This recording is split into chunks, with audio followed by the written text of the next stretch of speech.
मेरे भाइयों, मुझे मालूम है कि आप लोगों ने कई सालों से इस दिन का इंतजार किया था। मैं असद साहब को बार बार ये कहता था कि असद साहब, अगर हम मध्य प्रदेश जाएंगे तो सबसे ज्यादा अगर मध्य प्रदेश के अंदर मजलिस को चाहने वाले मिलेंगे तो वो हमारे बुरहानपुर के अंदर मिलेंगे। और मैं जो बात कहता था वो आज सच साबित हो गई है, अल्हम्दुलिल्लाह।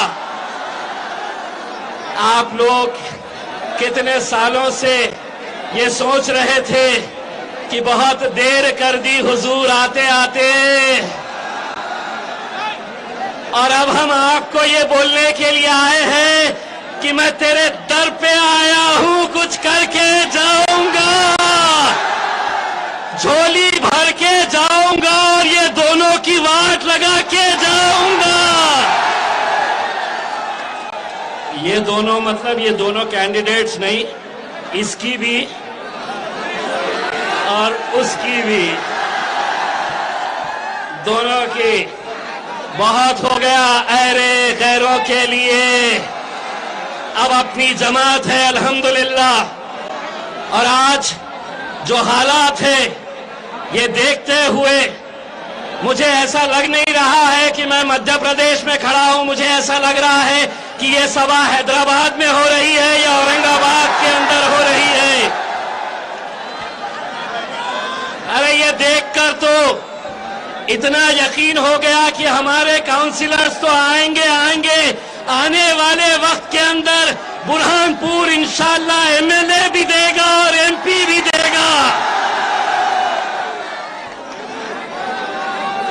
आज अल्हम्दुलिल्लाह मैं जब बुरहानपुर के अंदर हम आए तो दोस्तों, मेरे भाइयों, मैं असद साहब से एक बात कह रहा था कि अगर आज इस मुल्क के अंदर अगर आपने नौजवानों के अंदर एक तब्दीली लेकर आए हैं तो वो तब्दीली ये है कि इनके अंदर एक यकीन पैदा किए हैं, इनके अंदर एक भरोसा पैदा किए हैं, इनके अंदर एक सोच पैदा किए हैं, इनके अंदर एक ताकत पैदा किए हैं। और वो ताकत ये है कि तुम मुझे ताकत दो, मैं अच्छों के सामने खड़े रहूंगा, नरेंद्र मोदी की आंख में आंखें डालकर सवाल करूंगा। लोग बोलते थे ये एक ही एमपी है हैदराबाद का, एक से दूसरा होगा नहीं, अब अकेले नहीं है, मैं भी हूं वहां पर। पहले असद साहब जब पार्लियामेंट के अंदर बैठते थे तो पीछे से कोई भाजपा वाला उनके बारे में कुछ ना कुछ बोलता था, उन्हें बैठने के लिए कहता था। लेकिन जब हम दो चले गए हैं, जब असद साहब कुछ बोलते हैं तो पीछे से मैं बोलता हूं, अरे बैठ बे बैठ।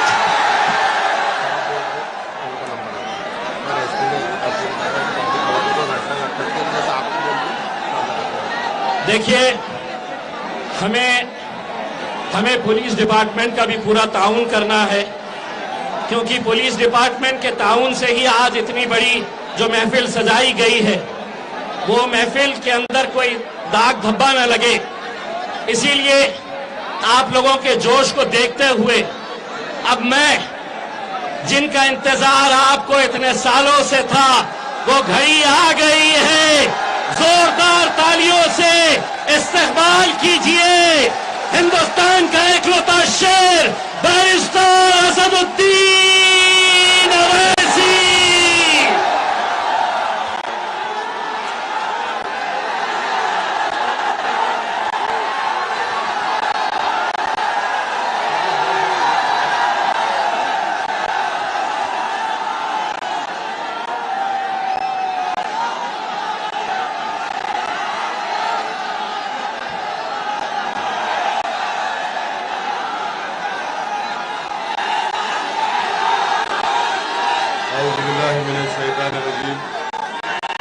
बिस्मिल्लाहिर्रहमानिर्रहीम। अस्सलामु अलैकुम व रहमतुल्लाहि व बरकातुहू। मजलिस इत्तेहादुल मुस्लिमीन के जिम्मेदार इमरान हुसैन साहब,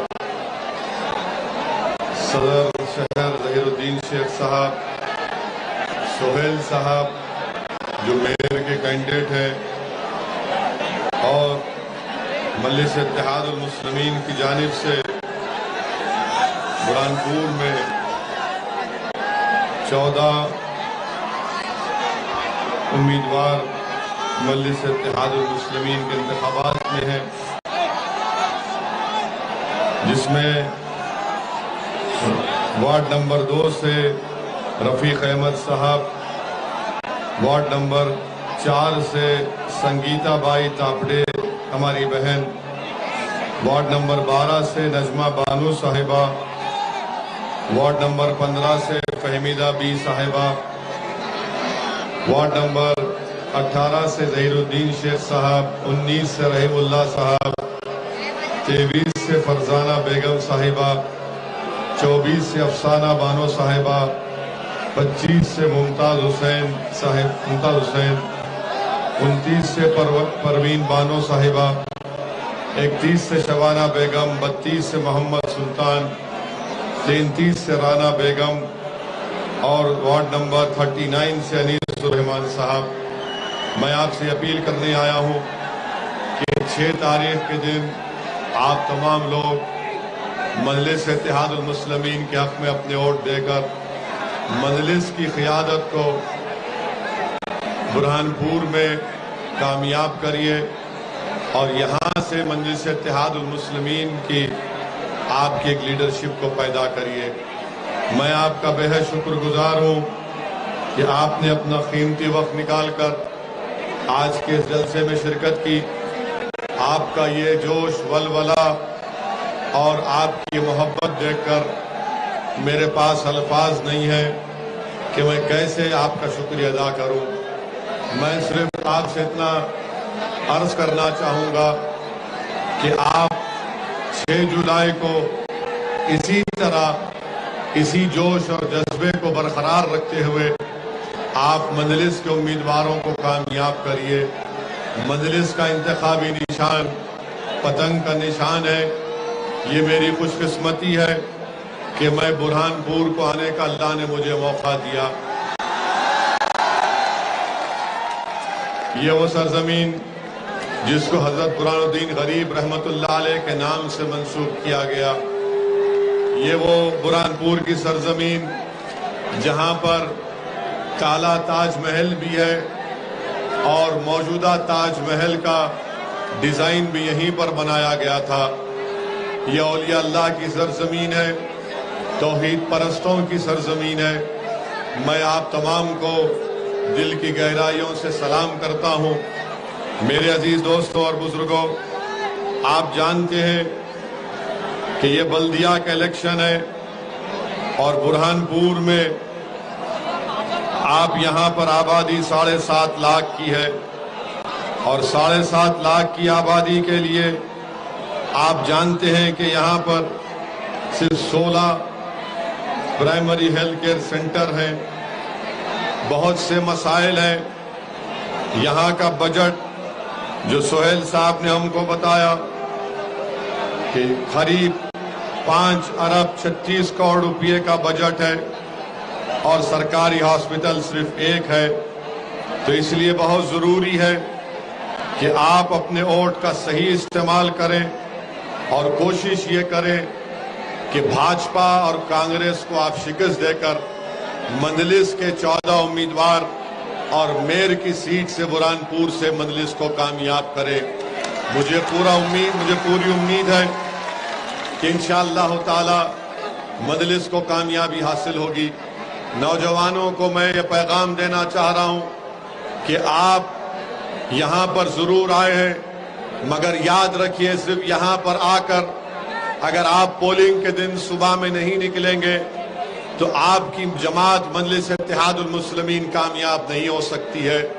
तो नौजवानों, मैं आपको एक जिम्मेदारी देकर जा रहा हूं कि 6 जुलाई के दिन आप ना सिर्फ अपना वोट डालने जाएंगे, बल्कि आप अपने साथ अपने वालिद, अपनी वालदा, अपने अफराद खानदान सबको साथ लेकर आप पोलिंग बूथ को जाकर वोट डालेंगे। आप जाएंगे ना वोट डालने? आप अपने पूरे अफराद खानदान फैमिली को लेकर जाएंगे, तो ये आपकी जिम्मेदारी है। आप मंजलिस के उम्मीदवार हैं, आप मेयर के कैंडिडेट हैं। ये जिम्मेदारी आपकी है कि सुबह सुबह आप अपने घर से निकलेंगे, उस दिन आप नमाज फजर पढ़कर फौरन पोलिंग बूथ को जाएंगे, पूरा पुरअमन रखेंगे, अमन को मजबूत करेंगे और मंजलिस को कामयाबी से हम किनार करेंगे। मेरे अजीज दोस्तों और बुजुर्गों, मैं आपको ये भी बताने आया हूं कि मध्य प्रदेश में, बल्कि बुरहानपुर में आवास योजना है, अमृत योजना है, यहां पर इतना करप्शन उसमें है कि ना आवास योजना में गरीबों को घर मिलता है और ना अमृत योजना में कोई सही काम होता है। इसलिए बहुत जरूरी है कि आप मजलिस इत्तेहादुल मुस्लिमीन के मेयर को और 14 उम्मीदवारों को कामयाब करें, ताकि गरीबों को उनका मुकाम मिल सके, ताकि गरीबों को उनका हक मिल सके। मेरे अजीज दोस्तों और बुजुर्गों, मध्य प्रदेश में भाजपा की सरकार है। मैं बुरहानपुर की आवाम को सलाम करता हूं, आपका शुक्रिया अदा करता हूं कि आपने वो कारनामा अंजाम दिया कि जिससे आपने बुरहानपुर के अमन को बरकरार रखा। आप जानते हैं कि 2 मई के दिन एक सतीश चौहान नामी शख्स ने 2 मई के दिन सतीश चौहान ने एक इबादतगाह पर जाकर खुद हमला किया, मगर आप लोगों ने सब्र का दामन नहीं छोड़ा।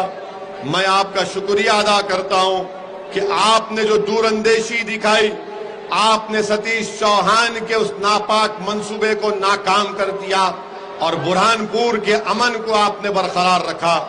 मेरे नौजवान साथियों, बुजुर्गों, मेरी इज्जतदार माँ और बहनों, बुरहानपुर के अमन को मजबूत करिए। बुरहानपुर में मजलिस की ताकत में इजाफा उस वक्त होगा जब आप 6 जुलाई के दिन अपना एक वोट पतंग के निशान पर लगाएंगे। और भाजपा की सरकार है, उससे पहले कांग्रेस की सरकार थी।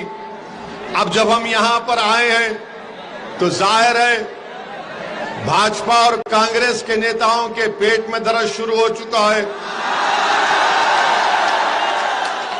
कांग्रेस के नेताओं की रात की नींद हराम हो चुकी है।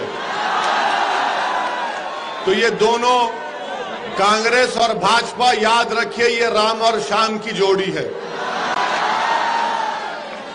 भाजपा कहती है कि ओवैसी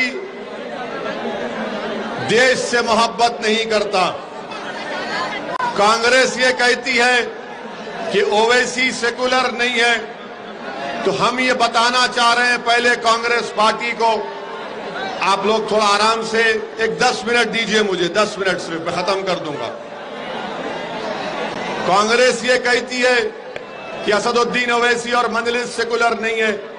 हम कांग्रेस पार्टी से पूछना चाहते हैं कि पिछले विधानसभा के चुनाव में क्या आपने कांग्रेस को वोट दिया था या भाजपा को वोट दिया था? आपने भाजपा को तो वोट नहीं दिया था ना, तो कांग्रेस सत्ता में आ गई। कांग्रेस के 20 विधायक जो मोदी के गोद में बैठकर चाय पी रहे हैं, क्या वो हमारे से पूछकर गए थे? क्या हमने उनको बुरहानपुर की आपकी जो मशहूर मिठाई है मावा कहते हैं ना, हाँ, मावा जलेबी हमने खिलाया था क्या उनको? हम खिलाए थे क्या? उनको मोदी जी ने मलई खिलाया। आपने उनको वोट दिया, मोदी जी ने मलई खिलाया, वो भाग गए। तो कमलनाथ अपने लोगों को नहीं बोलता, कमलनाथ बोलता ओवैसी। कमलनाथ, तुम्हारे 20 विधायक भाग गए मावा जलेबी बीजेपी की खाके, और अब ओवैसी बुरहानपुर को आया है, मावा जलेबी मैं खाऊंगा आपके हाथ से। आप खिलाएंगे ना? तो कामयाबी के बाद आकर खाऊंगा मैं, वादा रहा। तो न काउंटिंग कब है? 6 तारीख को काउंटिंग 17 जुलाई 17 जुलाई को काउंटिंग है। हम 18-19 को आ जाते, आपसे मावा जलेबी खाएंगे। आपने कांग्रेस को वोट डाला तो 20 विधायक भाग गए, मोदी जी के हाथ से जलेबी खा रहे हैं। अब कमलनाथ बताओ कौन जिम्मेदार है? अच्छा, पार्लियामेंट का चुनाव आया तो पार्लियामेंट के चुनाव में आपने भाजपा को वोट दिया या कांग्रेस को वोट दिया? भाजपा को तो नहीं दिया ना। कितनों ने भाजपा को वोट नहीं दिया? हाथ उठाओ। डरो मत, डरो मत, डरना नहीं। अब हमारा अब सुन लो आप, एक कांग्रेस का एक ही जीता ना। कौन जीता? कौन जीता? एक उनका कमलनाथ का बेटा जीता ना। तो कमलनाथ तुम्हारा बेटा जीत सकता है, तुम्हारे पार्टी के कैंडिडेट क्यों नहीं जीत सकते? बेटा जीता तो दूसरा नहीं जीता। तो इसका बात क्या मालूम हुई कि कमलनाथ और मोदी दोनों अकेले मिलकर भाई भाई बोल लिए एक दूसरे को।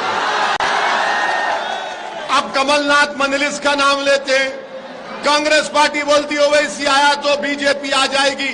अरे तुम मिले हुए हो बीजेपी से, भाजपा से, और तुम मिले हुए हो इसीलिए भाजपा दोबारा सरकार में आ गई।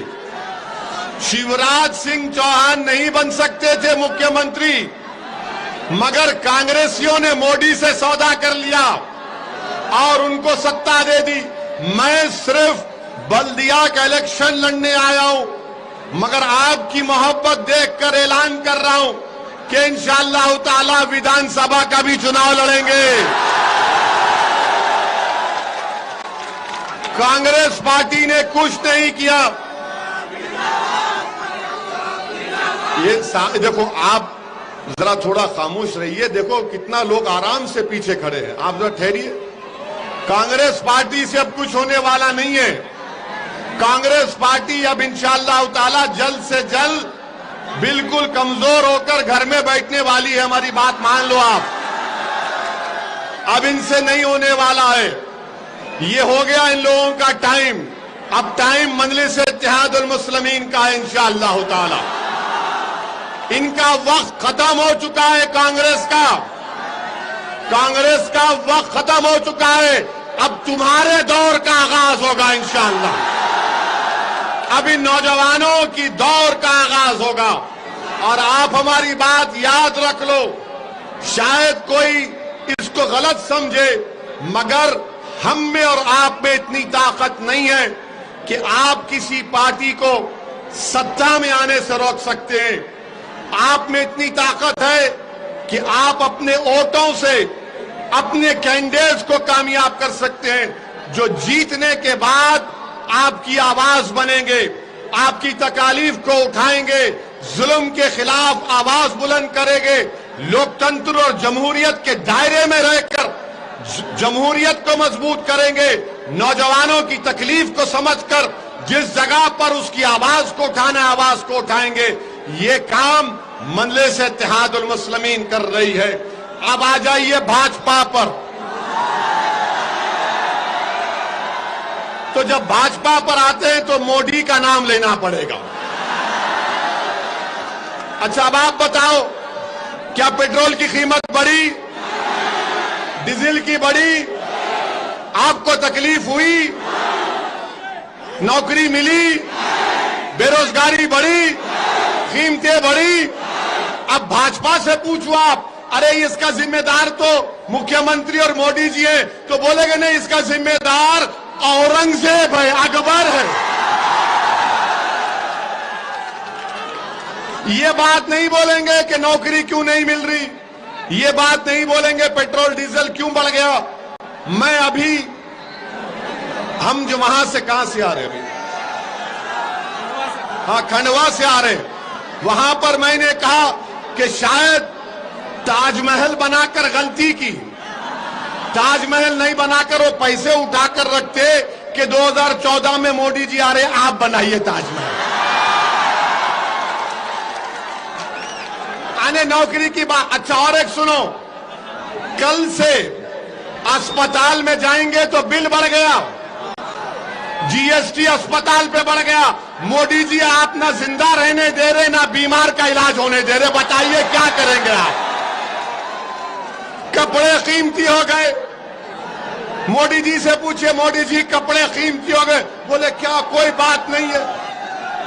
हाँ हाँ हाँ, तो अस्पताल की कीमतों में इजाफा, कपड़ों में इजाफा, हर चीज में इजाफा, मगर भाजपा क्या बोलती? मुगल जिम्मेदार है। अरे नौकरी दो तो बोलेंगे नहीं, बुरहानपुर का नाम बदल देंगे। ये भाजपा की पॉलिसी। और दूसरी बात आप जानते हैं, मैं भाजपा के नेता से और मध्य प्रदेश के मुख्यमंत्री से बोलना चाह रहा हूं। आपने जो धर्म तब्दीली का कानून बनाया वो संविधान के खिलाफ है, वो संविधान के खिलाफ है। इसलिए कि डिंडोरी गांव में आरिफ और साक्षी ने शादी की तो डिंडोरी के कलेक्टर ने आसिफ के घर को तोड़ दिया। आप बताओ मुख्यमंत्री, अगर कोई बालिग लड़का और लड़की है, क्या वो अपने पसंद से शादी नहीं कर सकते? अरे कोई मोहब्बत करे तो आप कबाब में हड्डी क्यों बन रहे? मोदी जी और पृथ्वीराज जी, आपने वो गाना नहीं सुना, जब प्यार किया तो डरना क्या? अरे आप प्यार करने वालों के खिलाफ क्यों हैं? आप भी करो प्यार, जनता से करो, गरीब से करो। जो गरीब पिट रहा है, पिस रहा है भारत में, इसकी फिक्र नहीं है मोदी जी को और यहां के मुख्यमंत्री को।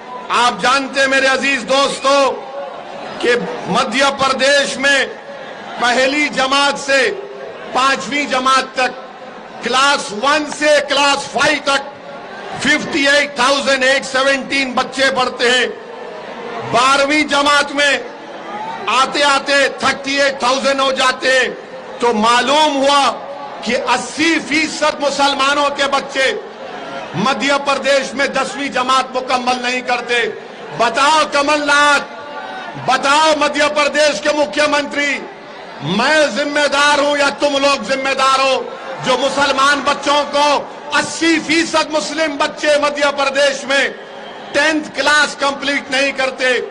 मेरे अजीज दोस्तों और बुजुर्गों, मुसलमानों को तालीम चाहिए, मुसलमानों को ताकत चाहिए, मुसलमानों को सब चीज चाहिए जो सबको मिलती है।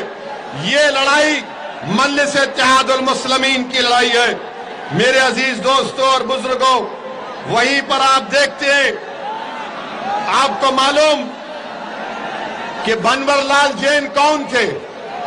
भंवरलाल जैन को मध्य प्रदेश में मारा गया, खूब पीटा गया इस शक पर कि वो मुसलमान थे और भंवरलाल जैन की मौत हो गई। बताओ मुख्यमंत्री, मारने वालों का तुमने घर तोड़ा। पृथ्वीराज, शिवराज, तुमने घर तोड़ा। जो भंवरलाल जैन को मारा, वीडियो बनाया, वो बीजेपी के कॉरपोरेटर का पति था। बताओ भाजपा वालों, भंवरलाल जैन को मारने वाले का घर तुमने तोड़ा? नहीं तोड़ा।